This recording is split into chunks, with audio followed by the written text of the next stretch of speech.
from all around the globe have registered for this webinar. And this is really exciting to have this possibility to address and get an exchange with so many people from all over the world. First, let me introduce myself. My name is Tobias Buchner. I'm head of the Department of Inclusive Education at the University of Education Upper Austria in Austria. And I am also chairperson of the Special Interest Research Group of IASID, the International Association for the Scientific Study of Intellectual and Developmental Disabilities. This webinar today has been organized, or rather is organized, by IASID Academy and our Special Interest Research Group on Inclusive Education. The Secretary and Treasurer of the Special Interest Research Group, Deirdre Corby from Dublin City University, will now make you familiar with the practicalities of this webinar.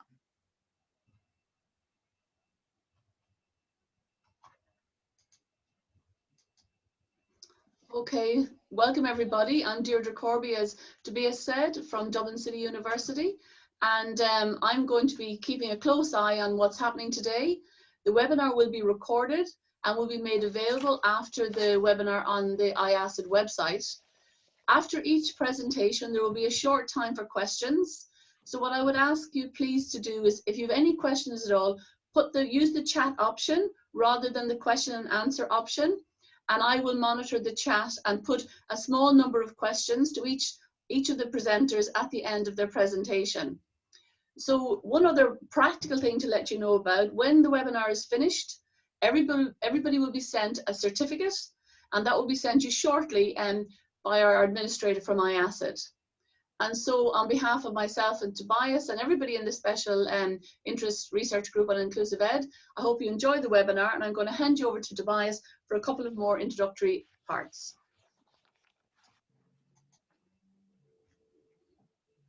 Thank you, Deirdre. Well, the aim of our webinar is to bring together different perspectives on the state of the implementation of inclusive education in different parts of the world. We would like to put this special focus, as from a global view, one might say there has been considerable progress concerning inclusive education. However, as Diane Ferguson, advocate and researcher in the field of disability studies in education from the United States, has said already in 2008, in comparison to the progress of students with special educational needs, I'm quoting her, "Clearly, progress has been much more meager for students with intellectual disabilities. While similar data for other countries is not available, the question of whether or not similar patterns are present needs to be asked and answered." So this was said in 2008, now it's 2020, and we would like to give some answers or try to work through these suggestions offered by Diane Ferguson and see how is the state of inclusive education in different parts of the world.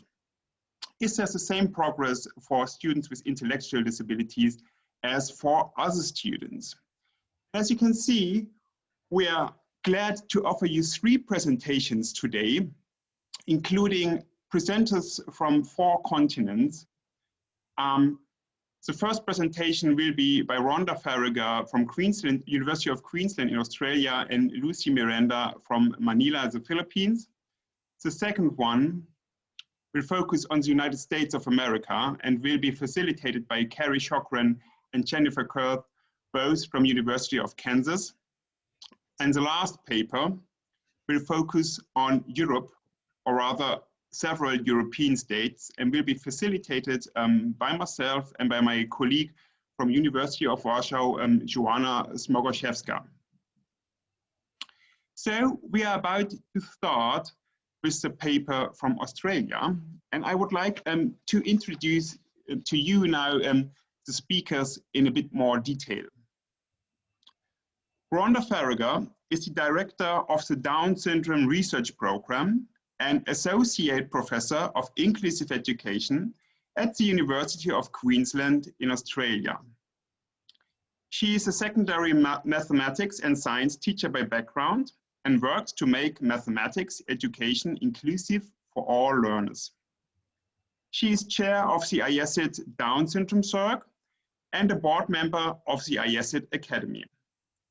She is co-editor-in-chief of IACID's journal, the Journal of Policy and Practice in Intellectual Disabilities. And we're going to get back to that later on. Lucy is a public high school teacher in the Philippines. Her background is in the technical vocational field, social studies, and the education of students with disabilities. Her research endeavors began in 2017 at the University of Queensland in Australia. She is now working with her colleagues to strengthen the implementation of inclusive education in the schools division. Rhonda and Lucina, we are very glad to have you here today, and now the floor is all yours. Thank you very much, Tobias. Lovely. Let me share my screen, and there we go. I'll just do a little bit more fussing so that I can, there we go. It is indeed a pleasure to join this webinar, and how exciting it is to hear all of these different perspectives, and I've had that joy in seeing papers as they've come through for our special issue, and Tobias will talk about that later on. But the paper that Lucina and I were contributing to is looking at inclusive education in Asia. So the photo that I have there is of the campus of the National Institute of Education in Singapore, where my good friend and colleague Ken Poon works. And I was visiting Singapore and met up with Ken, and we started thinking about this special issue and the call for papers, and thinking about what might be possible in capturing an overview of Asia. Now, as you can imagine, and as you would know, Asia is vast, and not only vast in area, but vast in just about everything you can imagine. The sizes of the countries, the populations of the countries, the variation across the region, it's immense. So our paper clearly is not going to take all of that. What we had to do was think about what we might do to capture some of that.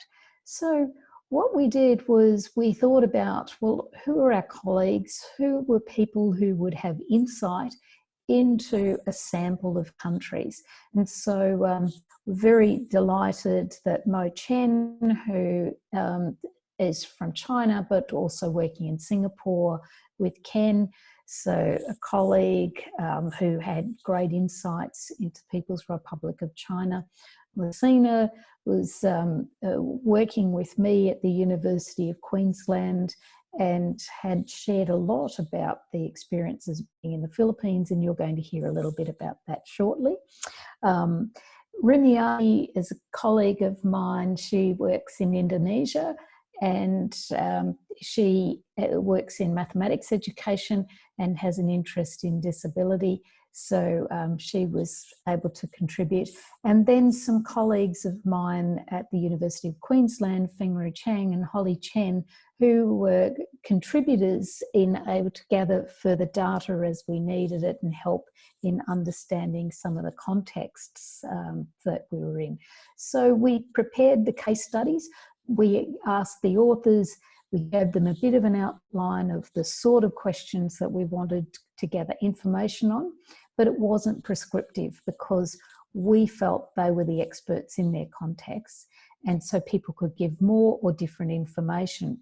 But then once they had the case studies together, we could see where there were inconsistencies. And so each of the authors of the separate case studies would then go and see if they could find some other information.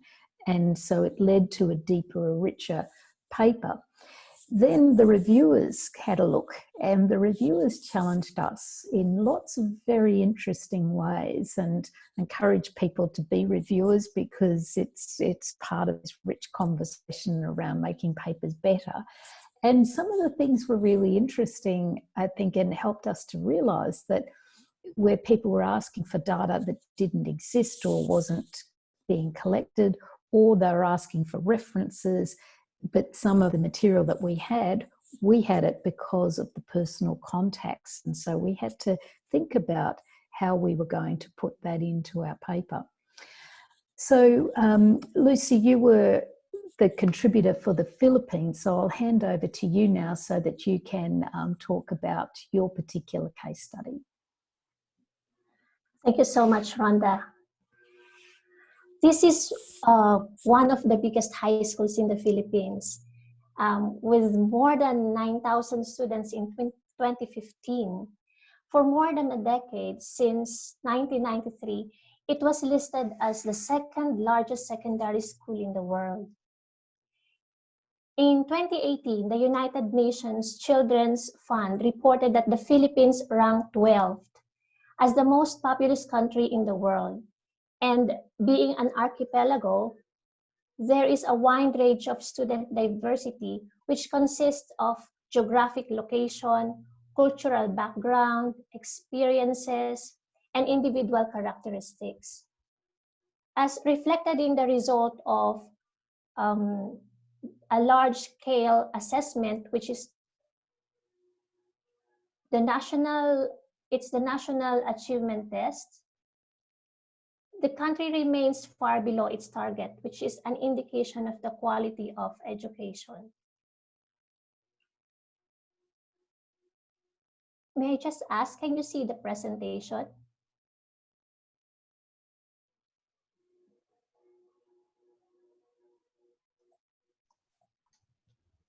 Sorry, Lucy, you've lost your presentation. Yes, who's got the presentation to put up? Rhonda? I think Rhonda, but she disappeared, didn't she? I think she's not online, but I can see. It appears we've lost Rhonda. Do you have the slides as well, Lucy? Yes, I'll try to share. Could you share your screen?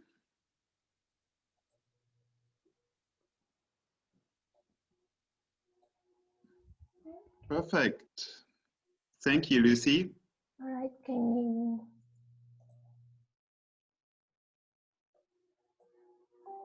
So I'm going to. All right. So I am now proceeding with the enrollment in the Philippines in 2019. Can you see this clearly? Yes, thank you. Looking at the enrollment, the 2019 data through the Department of Education's Learner Information System indicates that with its 27 million enrollment, there is around 0.4% or over 100,000 students with disabilities, 79% of which are students with IDD. The LIS classifies 11 disabilities for students with diagnosis from specialists and 8 disabilities based on manifestation, which is reported by the school teacher every school opening. Moving on, for education for IDD, the actions for supporting students with disabilities in the classroom include hiring and training teachers of special education, upgrading SPED centers to learning resource schools, and providing continuous professional development opportunities for inclusive schools with priority on the receiving teachers. The Transition Curriculum for Learners with Disabilities is a program launched just last year. It consists of 5 packages, And common among these packages is the aim of supporting students to become functionally literate and holistically developed, which is based on their track. We identified some issues, and one of these is the K-12 transition curriculum program for learners with disabilities, because this has been adapted from a Western idea, and the implementation of this curriculum will require so much of rethinking as its implementation unfolds in a developing country like the Philippines. We can also glean on the serious efforts of DepEd in providing equitable education to Filipino learners amid the many challenges impeding the education of students with IDD. Another interesting point in the provision of inclusive education in the Philippines is teachers' ongoing professional learning. And one major development in Philippine education is the growing interest in conducting action research. And one of the three mandated cross-cutting themes is inclusive education. In 2016, the DepEd has created a platform to disseminate the findings at the division, regional, and national levels. I'm going to turn this over to Rhonda for the discussion. Thank you. Who's back? So sorry. All of a sudden, we lost power here. So how we rely on power. Thank you, Lucy. So thank you for sharing your screen and taking over. You were more worried about your power and it was mine that went. So in our discussion, when we pulled together these different case studies and across the region, there were some common issues. And firstly, terminology was an issue. While the definitions are clear in the UN CRPD, inclusive education wasn't used in many of the countries in the way that the UN CRPD does. Mostly we saw that it was being used as a synonym for special education. And that makes it challenging then when you're trying to understand what's going on. There were also differences in data. Some data was collected, some not. The challenges of collecting data, you can imagine. In terms of the key points in the discussion, which we can leave for you to think about in the paper, just picking up one or two, access to education is an issue in the region. So while some countries are saying, we will get education done and then we'll look to educating students with disability, there's a problem with that because that means that these children have got to wait. But also there is a problem that a vast number of children in the Asian region are not in school at all. So inclusive education, segregated education, special education, it's just they don't have access, they're not there. So that's a significant issue. Then the other one that I'll pick up is the importance of the impact of school leadership. So in these countries where there can be really significant difficulties, the role of the school leader can do wonderful things by having the vision of inclusive education, and there are examples of really powerful work in that regard. So Lucy, if we move to ways forward, over to you. Guys have 5 minutes left. Yep, that's great. I'm not sure. Okay, sorry. Is it? So from an analysis of the case studies, we figure out key issues for the region that will support progress. It includes research on the implementation of inclusive education, because the case for inclusive education is well examined. But in the Asian region, in alignment with countries' commitment to the UN CRPD, inclusive education needs to be promoted to students, for students with IDD.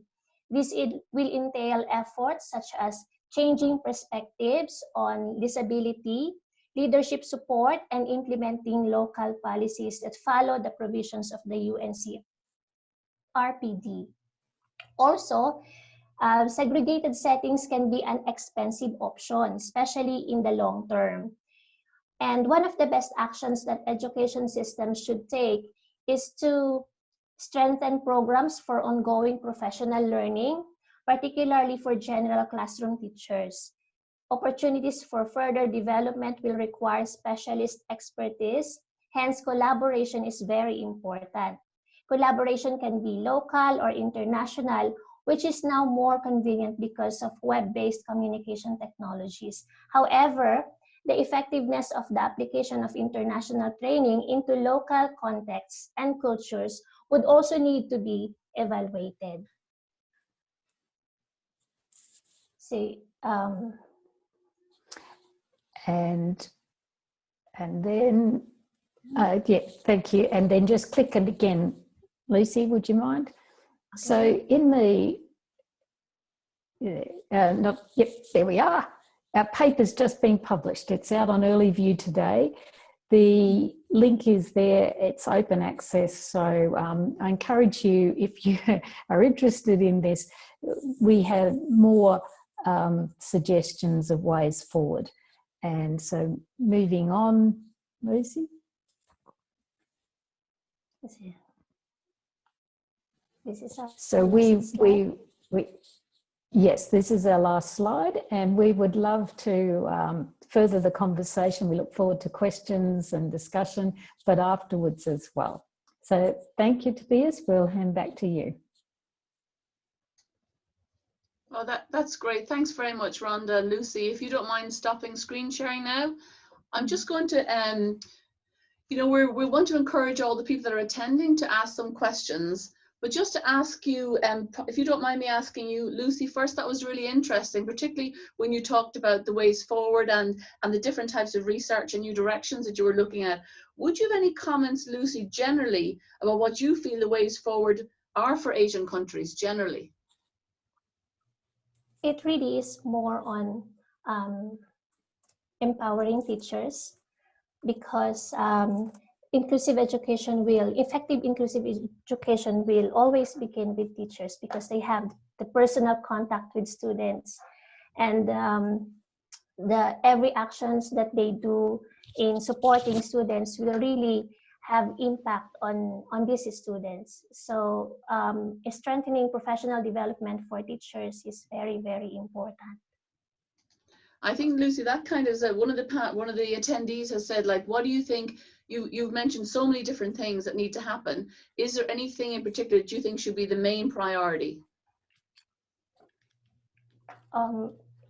Yeah, I will maintain my position of that's really teachers' professional development. Okay, that's really good, because that gives us a clear answer there in relation to that. Now, I think Rhonda has stepped away. I had one. No, I'm back. I'm back. Again, sorry. Sorry. I just one question for Rhonda. Just what do you think the things that you found out and the different collaborations you've had? What do you think the insights mean for the field of professional development of teachers?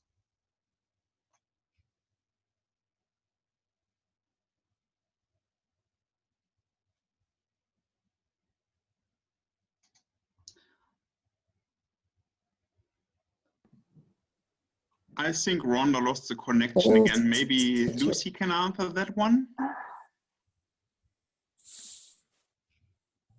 I think the question is, Daedric, could you please repeat the question for? Yeah, basically what I was really asking about, what do you think, what insights do you think you've gained, and what they mean for the professional development of teachers?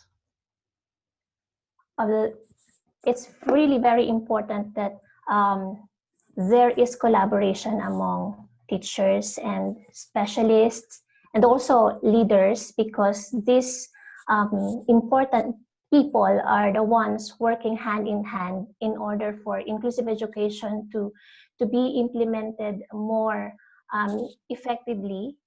That's why this research has been done towards that, for that purpose. So that's the most important insight I've gained from this research. Listen, thank you very much, Lucy, and thank you, Rhonda, as well. And Can you hear me now?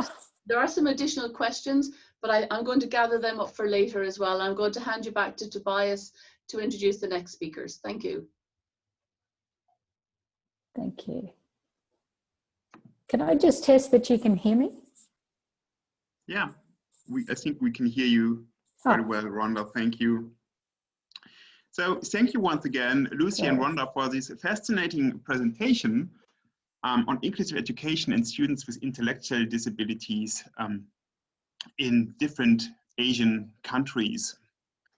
I would like now to move on to the next presentation, which is facilitated by two speakers from the United States, and which has the title, The State of Inclusion with Students with Intellectual and Developmental Disabilities in the United States.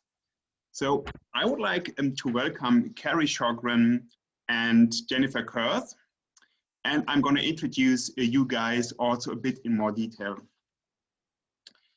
Carrie Sjogren is a professor of special education at the University of Kansas and director of the Kansas University Center on Developmental Disabilities.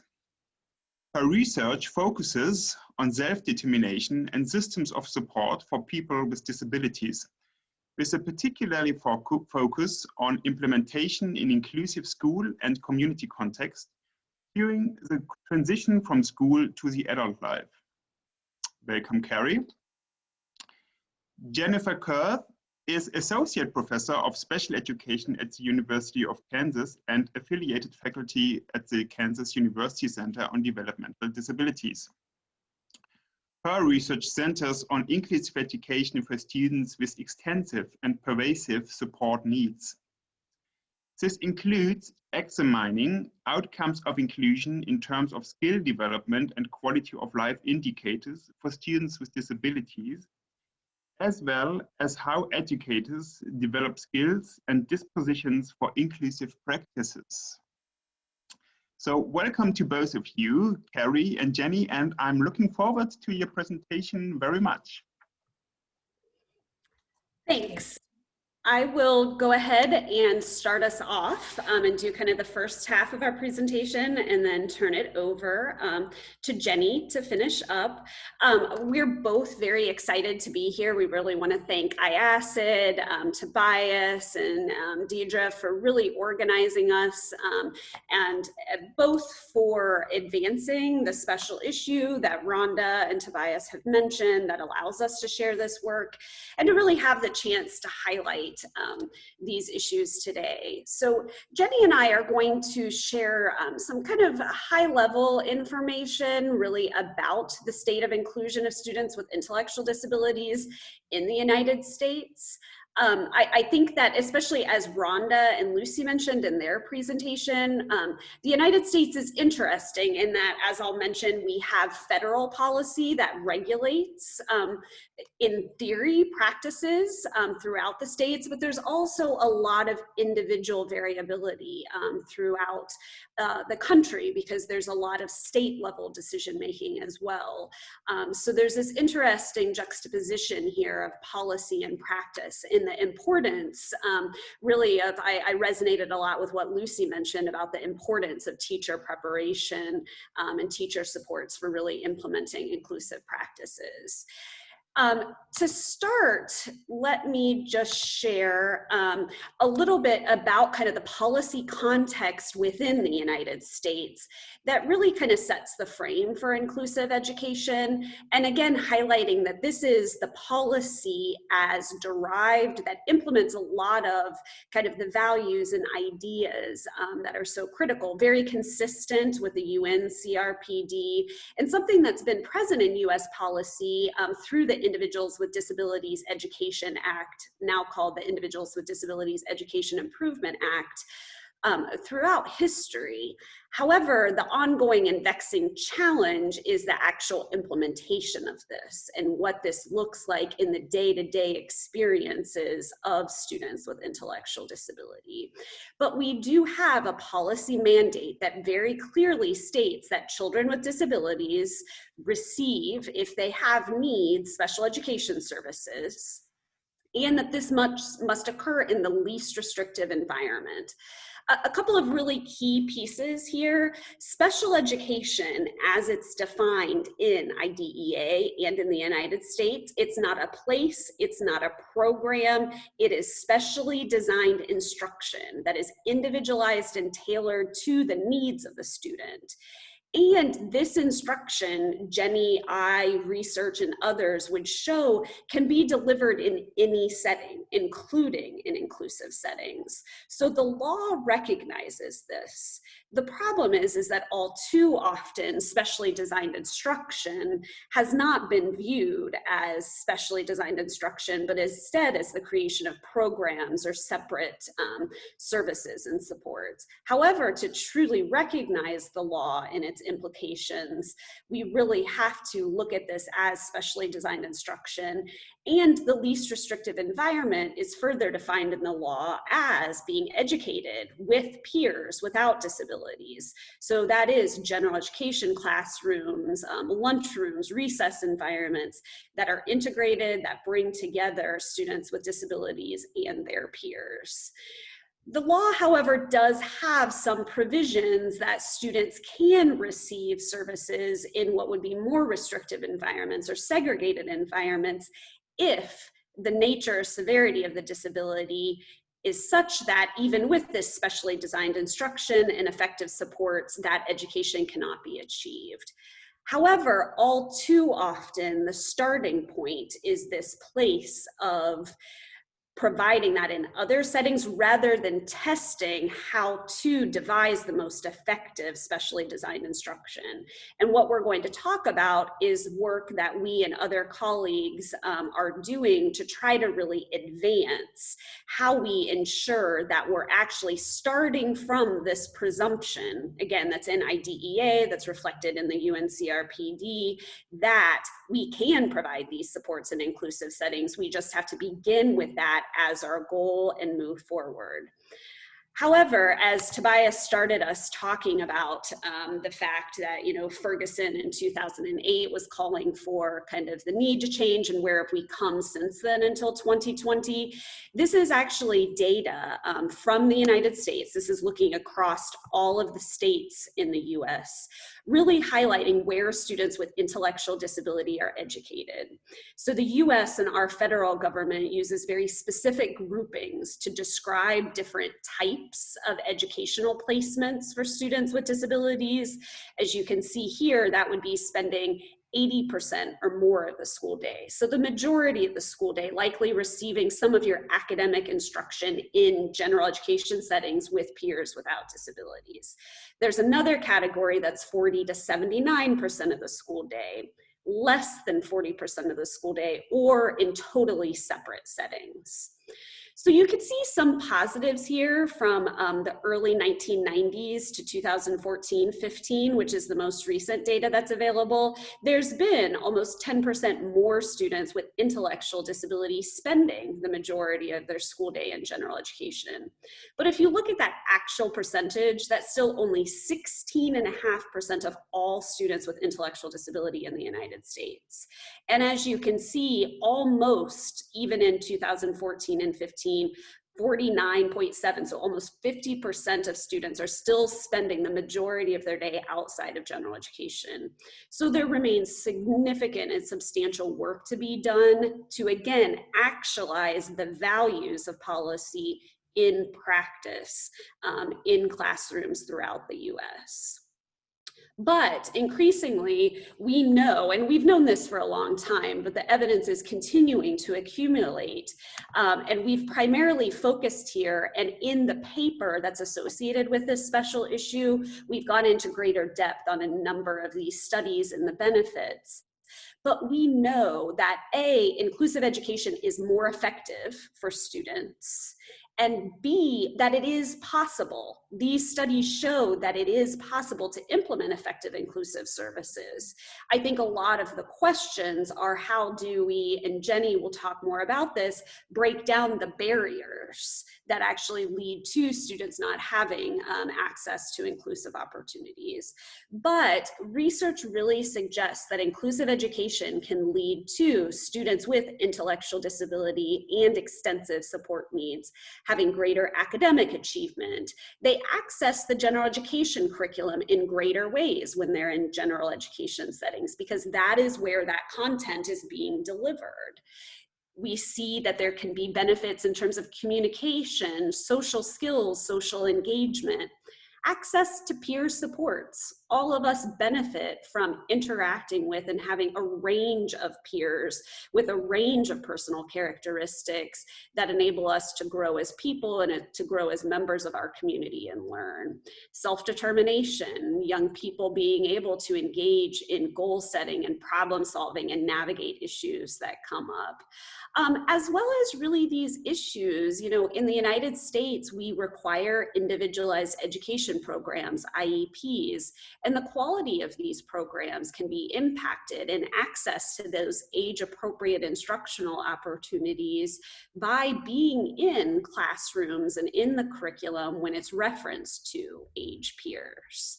So again, there's a lot of benefits of inclusive education, and we've really been able to show through research that Jenny and I have participated in, and so many of our colleagues, again, throughout the United States, have established. I would also argue that this research is present throughout the world. You just heard about this throughout Asian countries. We'll hear about this in some European countries next. We, again, focused on the United States here, but I think there's really no doubt internationally that we know the benefits of inclusive education. We also did cite here at the bottom a large study back from 2012, but that looked at a very large number, over 70,000 elementary and secondary students, that controlled for a number of factors. The United States has a lot of diversity in our school systems in terms of kind of school quality, family characteristics, community characteristics, but overall, even after looking across to all of those settings, students who are in general education settings accessing that curriculum were performing more positively in language and mathematics than their peers. So again, there's compelling evidence both from small studies but also larger studies of the benefits.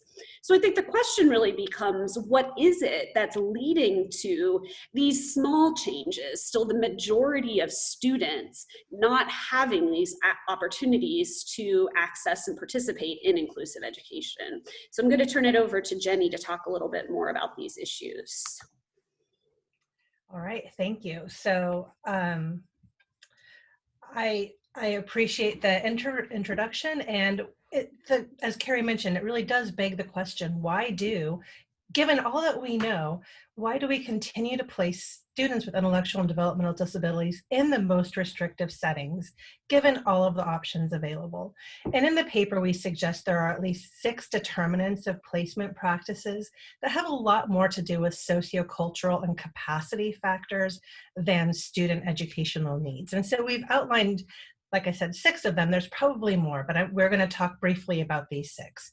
So first, there's perhaps an objection to placing students with disabilities in general education because people believe that students will not benefit from such placements, and that such placements could cause serious insult or humiliation to the student's self-esteem and trigger unwanted or challenging behavior. However, these arguments do not treat students as individuals, but rather as members of a generic category, and they presume that all who portray these disability characteristics should be educated in the same manner and in accordance with these foregoing stereotypes about their inadequacies. Second, although decisions about placement theoretically are associated with the needs of a student with disabilities, as Carrie mentioned, factors such as socioeconomic level and region of residency are known to be correlated with special education placement patterns. Specifically, students from higher socioeconomic backgrounds are more likely to be taught in inclusive general education settings compared to other students. as are students living in more rural areas. There's also wide variability both between and within states, suggesting that placement for students is dependent a lot on where they just happen to live. A third factor that we've considered is this perhaps inherent bias against the appropriateness or feasibility of inclusive education for students with disabilities. So there was an interesting study in 2014 in which Segal and Campbell used case studies to test the impact of disability on placement, finding that teachers tended to place hypothetical students with intellectual disability in settings that removed them from the general education curriculum and peers. And these biases might also reflect broader societal patterns of discrimination, considering that students representing minoritized racial backgrounds are over-identified for special education and are more likely to be placed in more restrictive settings. Teacher preparation might also impose additional barriers to inclusive education. Teacher experiences, licenses, and degrees might influence their preparation to teach students. This is something that Lucy picked up on as well. And when educators do not know how to adapt academic content, more restrictive educational placements might result due to the incorrect assumption that students might be or should be placed in special education classroom to receive these, quote, specialized services from which they should benefit. Fifth, special educators often lack the resources and capacity to provide individualized services to students with disabilities who are included for part of the school day. So for example, special education teachers might not have the time or materials to develop individualized academic instruction for students, thus threatening the overall successful placement in general education classrooms.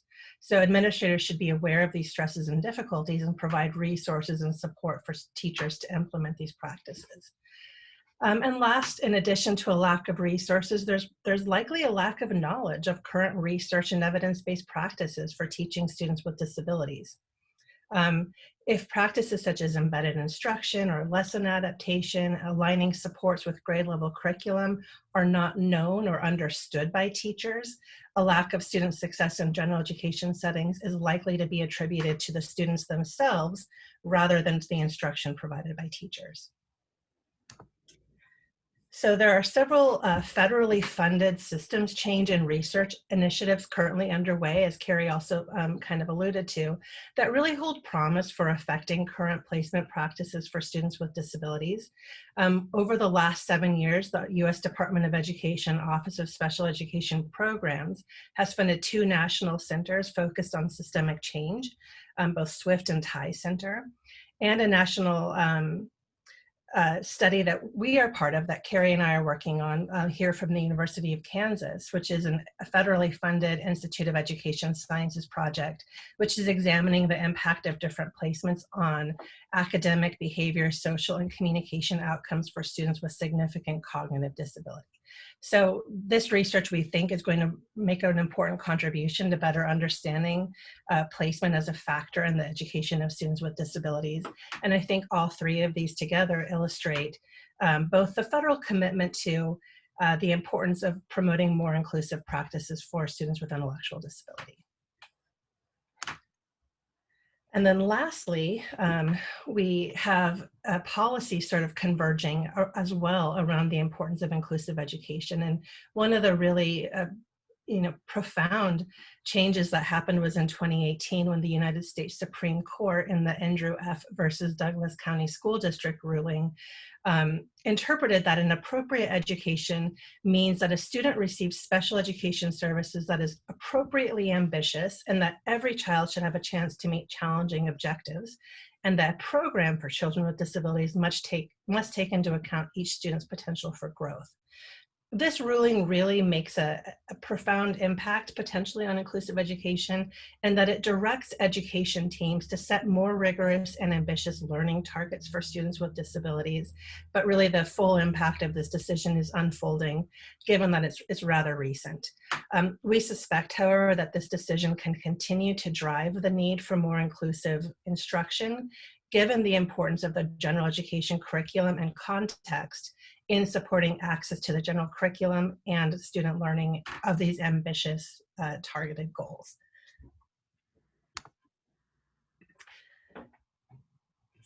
And so here's here's our paper where we have a lot more information about the things that we covered very briefly today.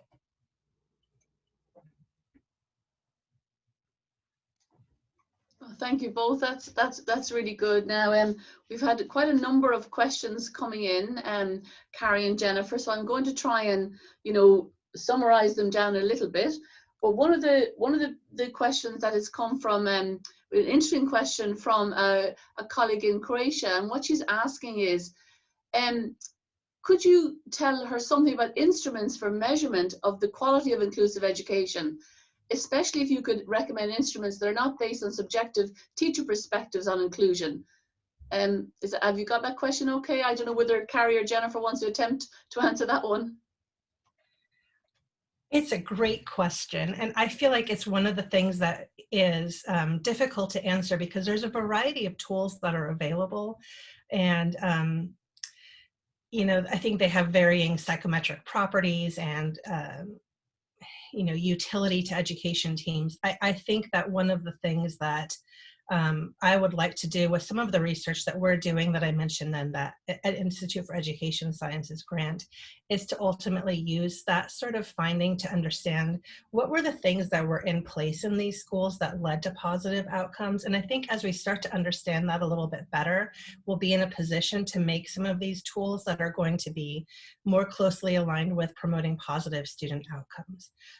There are a variety of tools that are widely available. We're using some of them in our grant, including the program quality management measurement tool, PQMT, and then just some observations, eco-behavioral assessments that we're doing. But I think it's a really important question, and I think it's a challenge to our field, you know, personally, to keep coming up with those sorts of instruments that will be useful for both researchers, but in particular school teams as well. Yeah, that's really interesting, and it actually kind of there's a lot of interest coming in the chat about some of these things. And one of the kind of practical questions, maybe Carrie could answer this one.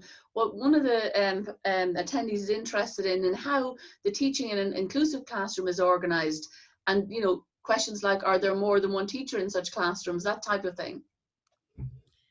Yeah, and I think these are also good questions. I've been kind of scanning through a lot of the questions in the chat in terms of how is this organized, and you know, even should we be debating this issue, or are there some students that segregated settings are more appropriate? And I think that all of this gets to this fundamental issue that I think we can think about inclusive education and inclusive opportunities as a fundamental right for all people, including people with disabilities, but that how we structure that and how we think about that has to be very planful, has to be based on individual needs, classroom needs, community needs.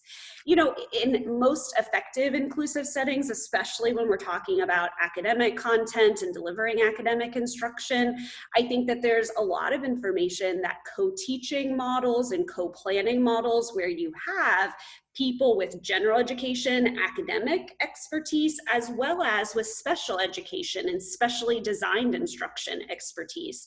Those individuals working together can help modify the curriculum. And this doesn't just have to focus on students with disabilities. Special educators can benefit all students, and really think about how in any classroom we're providing entry points for all students. This isn't just a disability issue. Some students are going to be reading at different levels, so having access to that information in different ways is just going to enhance that curriculum. So I think effective inclusive practices is going to bring together general education, special education, as well as related services, school counselors, occupational physical therapists.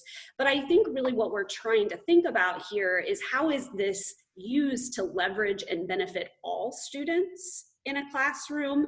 Because when we start with all and then individualize and make, you know, universal design a focus of what we're doing, we're able to enhance the benefits for everyone. You know, there is a small amount of data, we need more, that inclusive education is great for students with disabilities. It's also good for peers because they're getting not just access to more diverse peers and learning experiences, but if this is done well, also access to better designed instruction, because that's where special educators really excel and can make those things very meaningful for them. Yeah, thanks very much, Carrie. There's been a couple of other questions that kind of join in with that. Like one person was asking about how members of IASID can help others to support the development of teachers. But actually, I think you've kind of answered that in a way when you're talking about, making research available, disseminating research to teachers. But I suppose the last question I'm going to put to you, and somebody else can jump in if they feel that that's more appropriate. But somebody in the chat asked a question, and it's quite an interesting one actually. If I can just go back about United Nations, the UNESCO stated that debating inclusive education can be seen like debating the abolition of slavery or ending apartheid. So, and they're challenging this view for education. And I don't know if either of you would like to answer that or even start the discussion about it, because I don't think anybody can answer that question in this short time. Yeah, I'm happy to start and then let Jenny finish, because she'll have much more important and cogent things to say than I will. But I think this is a fantastic point. I think, again, to me, this goes back to, and this is where I think the UNCRPD especially is very helpful in contextualizing disability, and US policy does this as well. But if we truly believe disability is a natural part of the human experience, part of the diversity present in society, fundamentally restricting opportunities in any sense simply based on that characteristic is fundamentally wrong. And I think the problem that we often see in US policy, we have this continuum in many ways. There is this statement in the law that, well, some students can be educated in these settings if we've done all these things, but those things typically aren't intended, and it's all the biases and all the other factors that Jenny talked about that are restricting opportunities. I think, again, if we focus on this more as based on the individual, there are benefits to affinity groups, to other ways for people with disabilities to make choices about how to organize, about the experiences they want to have. But when we're imposing that as a system and only providing options that are not inclusive, I think that's really a fundamental problem. And Jenny, I don't know if you have anything to add there. I mean, I just will say first, I strongly agree with you. And I think the challenge to us, both in, working in teacher preparation and then, doing our research projects, is to really start challenging these myths and assumptions, and even thinking about the languages that or the changes in language we need to do in our policies. So we talk about the degree of restrictiveness that's appropriate for people with disabilities. That is fundamentally flawed. We don't talk about how restrictive somebody else should be or not be, other than really prisoners. So prisoners and people with disabilities. And so, we have a lot of work to do in this country and likely around the world to really start educating people to challenge those myths and assumptions, to take agency over their own lives, their own schools, their own practices, and feel empowered to make the changes that are meaningful to them, to promote the things that they want to get out of their lives and out of their students from the perspective of teachers. So I think there's a lot of opportunities here, and but I really appreciate the person who asked that question, and I think it's something that we need to constantly be referring back to and reflecting on as a field. And Deirdre, I wonder if I might add a little bit there. You can, of course. Thank you. One of the issues that came up in our paper and in thinking about this is that there was a perception in some countries that when they had enough money, they would get around to providing special schools, and that was the way they needed to meet the needs of students with disability. And I think in this conversation around, why are we debating this? I think we really need to keep front of mind. We've got to continue to remind people that the very best we could be providing is inclusive education for all the reasons that Carrie and Jennifer have just said. But we need to communicate this, that you don't do inclusive education until you can afford to do something else. And that's the view of countries in the Asian region. Okay, thank you, Rhonda, and thanks to both Carrie and Jennifer. There actually are some other questions, but we're going to hand over to the next speaker, and maybe the next speakers, and maybe at the end of the webinar, if there are a couple of more general questions, we might have time, you know, if you're still available to answer those then. But again, thank you, and I'm going to hand back to Tobias for now.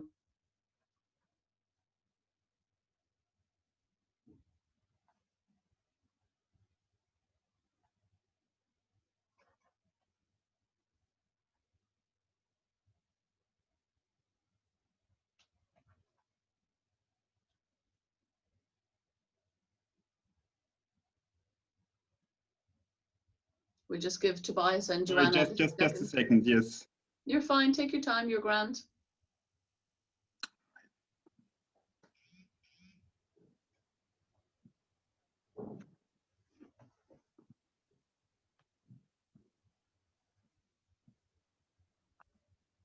So, sorry, here we go.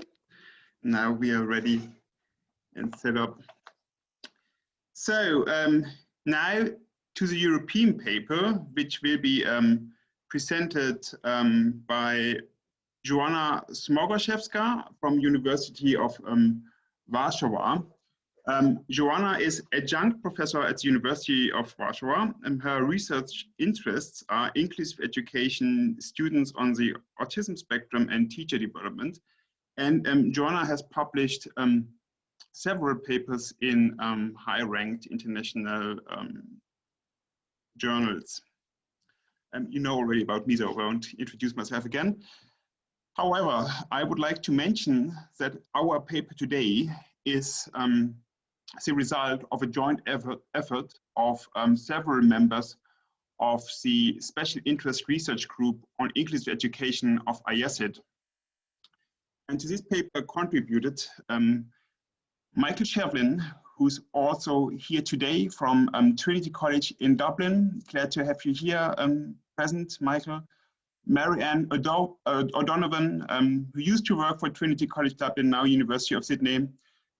Magdalena Gerke and Harald Goll from University of Erfurt in Germany.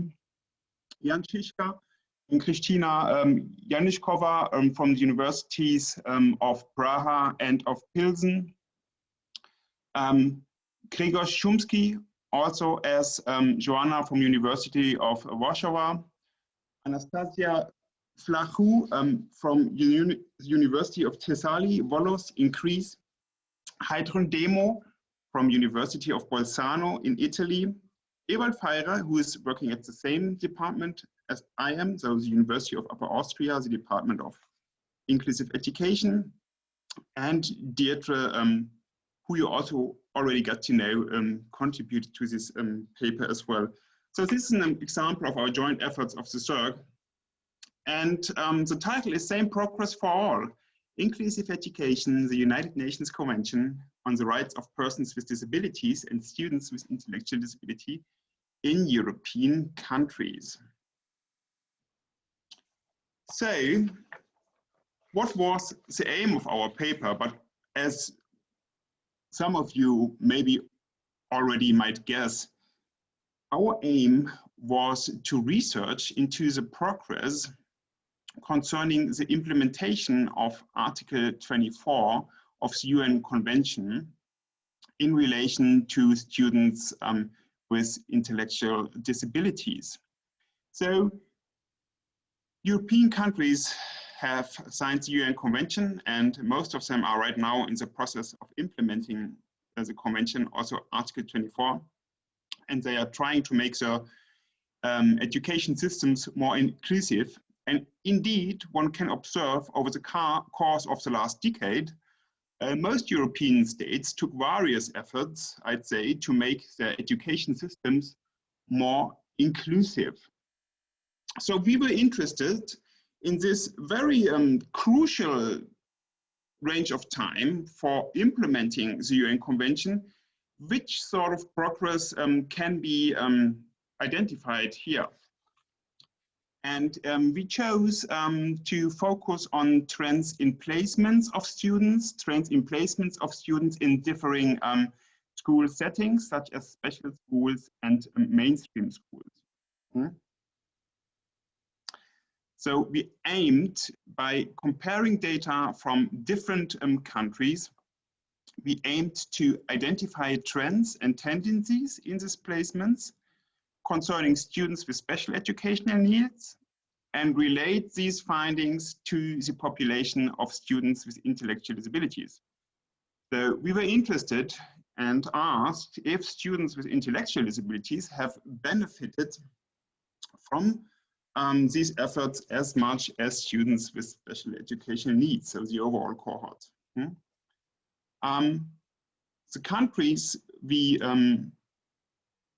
tried to focus or analyze these developments were Austria, Czech Republic, Germany, Greece, Ireland, Italy, and Poland. So for this endeavor, of course, we had to rely on data or gather data. And data for the category of special educational needs, we were very glad to retrieve or draw, it was possible for us to draw on data from the statistics of the European Agency for Special Needs and Inclusive Education. And I just saw also somebody in the chat mentioned that this organization has provided several tools and projects on now how to facilitate inclusive education, but also has done a lot of great research. And I think the European Agency has been really at the forefront in researching the progress of inclusive education in Europe. So thank you for that, and thank you that we were able to draw on this publicly available data. I might say some bit more about this data. So next to other characteristics of the data, the agency publishes periodical data concerning several school years over a range of time. The data of the agency differs or differentiates with concerning special with educational needs which are in primary settings or in secondary settings. And it differentiates between the school settings. So if students are placed in a special school or a mainstream school, next to other variables, and I won't go into detail here, because these were the ones I just mentioned, which were of interest for our paper. However, the database of the European Agency, it does not include data on students with intellectual disabilities. For this type of data, we had to approach the national ministries of education, as you can see here on the slide. And we tried to gather as much data as possible on this population by also accessing other databases, such as the National Intellectual Disability Database, NIDD, from Ireland. However, concerning this category, we have to say we find out that some countries, such as the country where I'm living, Austria, does not publish any data on this population, but also other European states do not. And also concerning the countries of our sample, some education systems, data on students with intellectual disabilities does not differentiate between primary and mainstream education. And also some countries' data has only data on special schools, but not on placements in mainstream schools. So you can see, when it comes to collecting data about the population of students with intellectual disabilities in Europe, one might describe this effort as collecting bits and pieces, so to say, as this data is only partly available or the data is fragmented.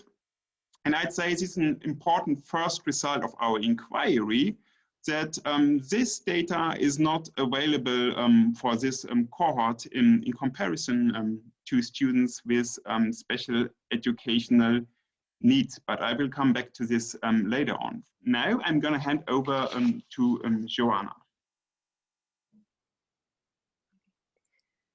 Yes, thank you, Tobias. So we were looking for indicators which will help us to see some changes in education of students with special educational needs and students with intellectual disabilities.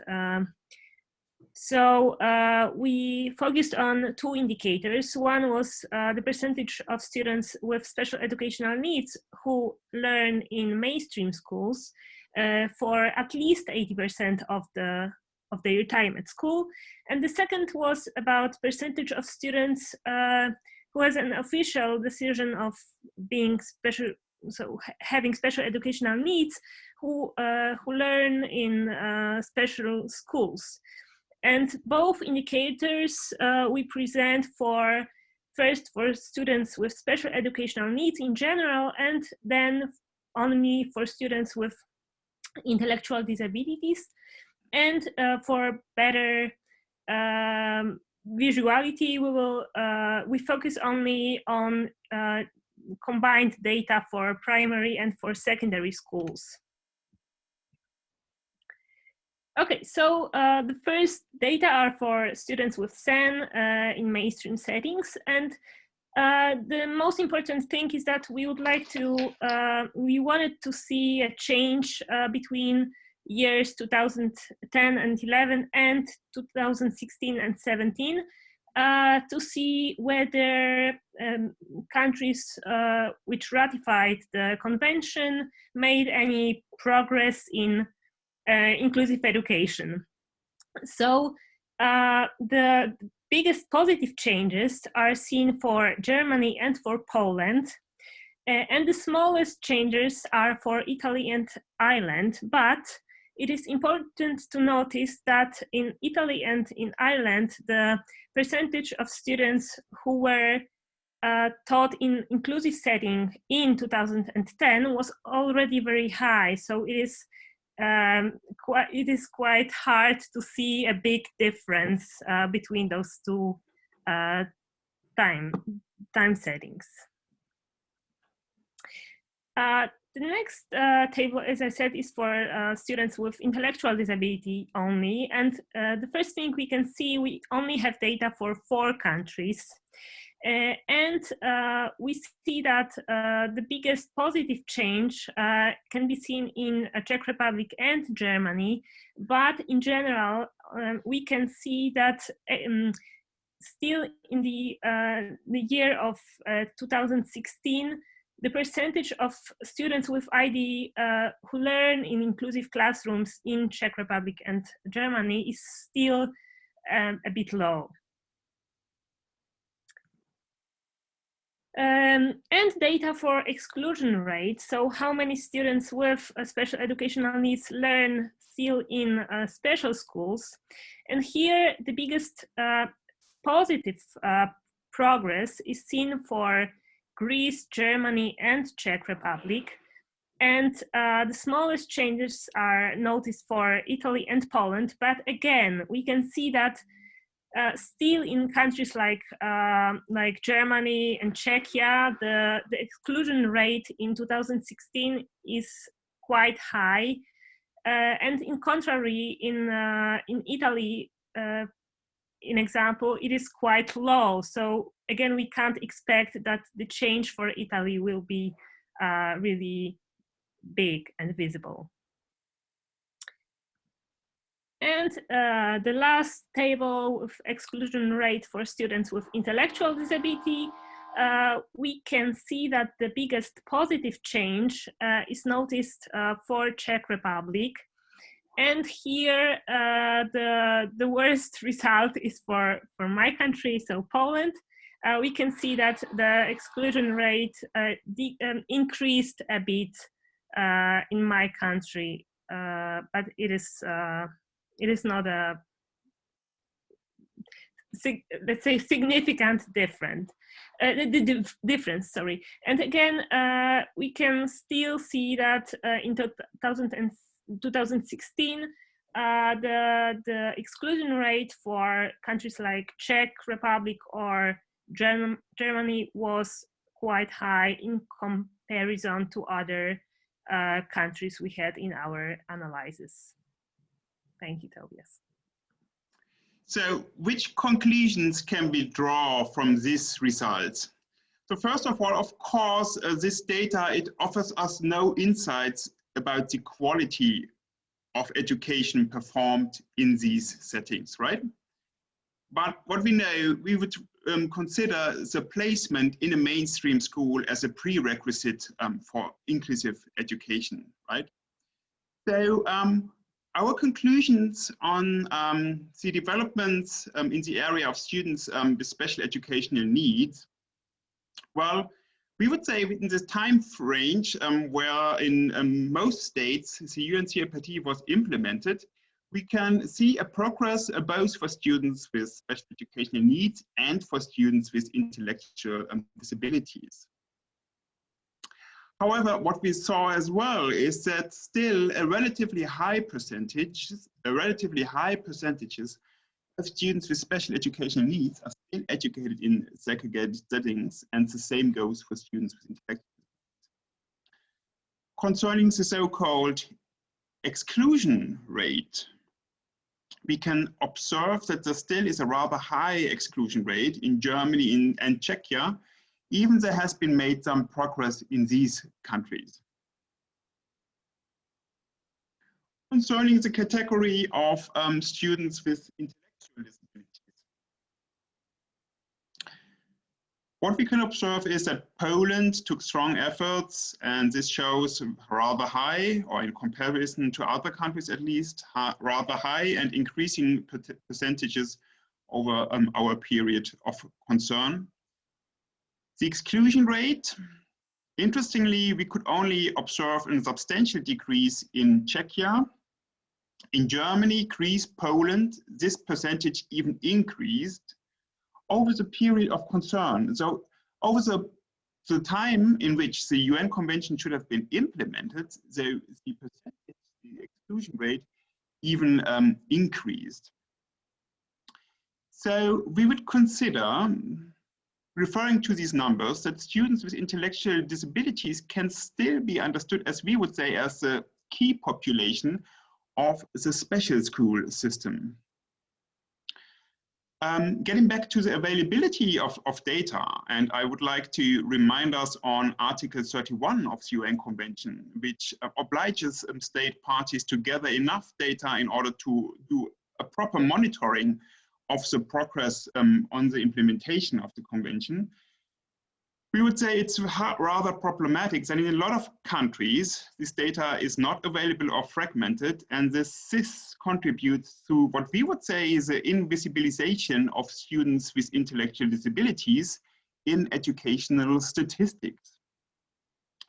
So what we can observe is, as mentioned, there has been progress also for students with intellectual disabilities, but compared to the overall group of students with special educational needs, we would say that students with intellectual disabilities are the least to benefit from progress towards inclusion. Yes, today, due to time restrictions, we are only able to present you some aspects of our findings. This paper is available online already. It's online first, and you can retrieve it from the website of the Journal of Policy and Practice in Intellectual Disabilities. So thank you for your attention. Now we are happy to answer your questions. Okay, thank you. Thank you very much, Joanna and Tobias. There's been a couple of interesting comments and questions on the chat. And I suppose to try and kind of round the question, round the question off, a lot of people are talking about, is inclusive education the way to go for everybody? And the previous question was about discrimination, but one of the people has said in the chat, are there students who would have more benefits in segregated conditions, special schools or classes? Hmm? Should I take that one? Joanna, is this fine with you? So what? Yes, yes. Well, I would say this is a rather ongoing and I might also say a typical European and mostly also a debate within a lot of German-speaking countries. So as I think we have seen in the previous presentation by our dear colleagues from the States, by Carrie and Jenny, of course it's possible. It depends on the efforts, on the settings, on the resources, and many more factors, but of course it's possible. And I think it should be possible, and I think also the UN Convention is very clear on that. It doesn't say, well, for some people with disabilities, maybe special schools are the right place. No, it's asked to offer the best quality of education for all learners. And all, of course, also this includes all students with disabilities, and there are no like ability related or ableist differences concerning persons with disabilities. Would you like to add to this, Joanna?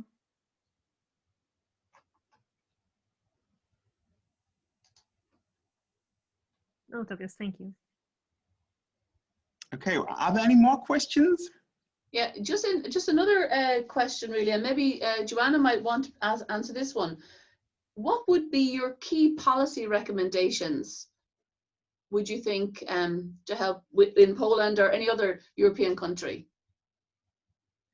Well, first of all, prepare teachers to work with students with disabilities, because I think it's a key problem that teachers don't have experiences, they are scared, they don't know how to do it. So I think that education of teachers.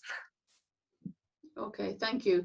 And I suppose, you know, there's another question that's come up, and it's research related, is about the amount of data. Is the lack of data, do you think, considering you did comment in your paper that some places you didn't have full data for, is that lack of data going to lead to additional discrimination, would you feel?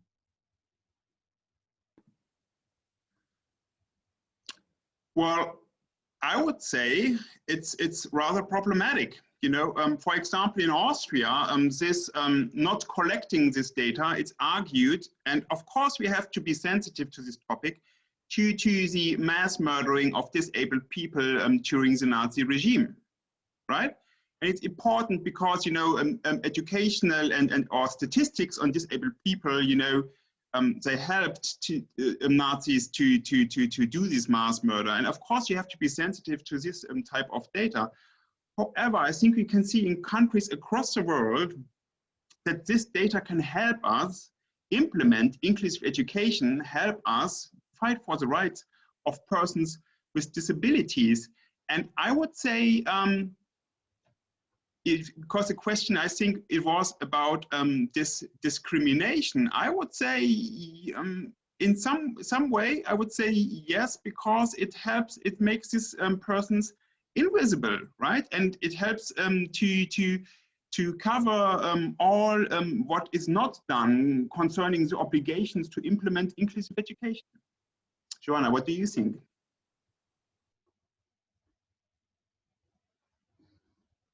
Actually, I don't know, because there are countries like Italy which don't have so much data, but they are very inclusive, right? So it's not so easy to answer, actually. So I suppose... Can I make a contribution? Deirdre, yes, thank you. I love that, Tobias, that idea of invisibilization. That's a really powerful concept, because I think we saw that in trying to find data in the Asian countries. And if countries have no idea how many children there are with disability and intellectual disability, they've got no chance of working out how many kids are just not even in school. And we were trying to make guesses, which we spelled out in the paper, where we weren't able to be definite about it and where we'd made our approximations. But I think it really is a significant issue. Mind you, it's not an easy thing. I don't think these countries are deliberately hiding it. I think it's just really, really hard.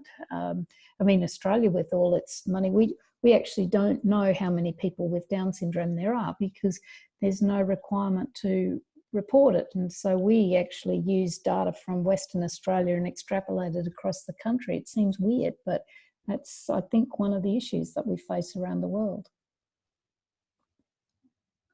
Okay, everybody. Well, there's so much more to talk about today, and there's so much more research that's needed in the area.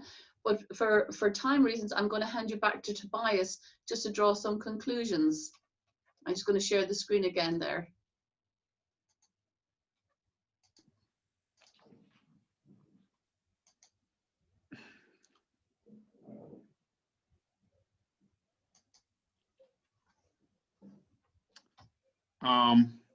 Thank you.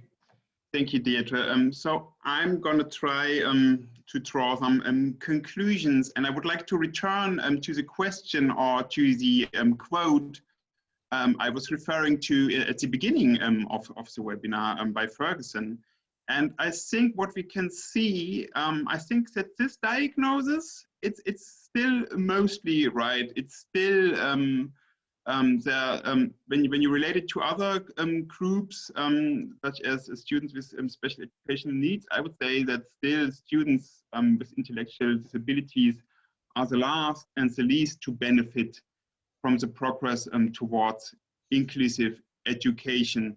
So one might ask if this a global phenomenon, and looking to the other articles in our special issue, I would say it seems to be. However, as the other papers have shown, there is progress, which is very positive, you know. However, I think it's by far, of course, not enough when you see the inclusion rates and other data.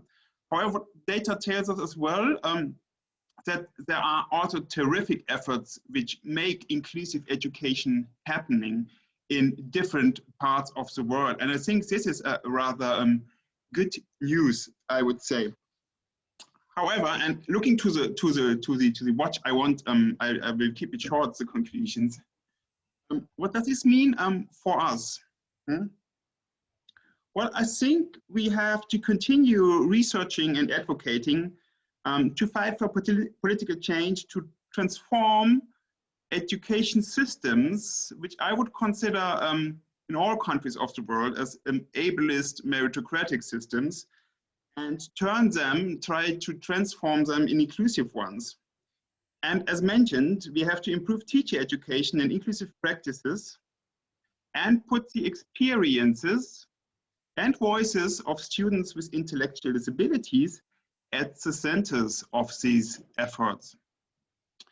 And this struggle both in research and advocating for a more just educational system, as was mentioned, I think we have to join forces with other marginalized groups in order to change education systems and in most of the countries of the world, which is a lot of work to do. Okay, thank you, Tobias. Well, our time, we're moving a little bit towards the end of our seminar, but our webinar, Tobias just wants to mention the activities of our SERG.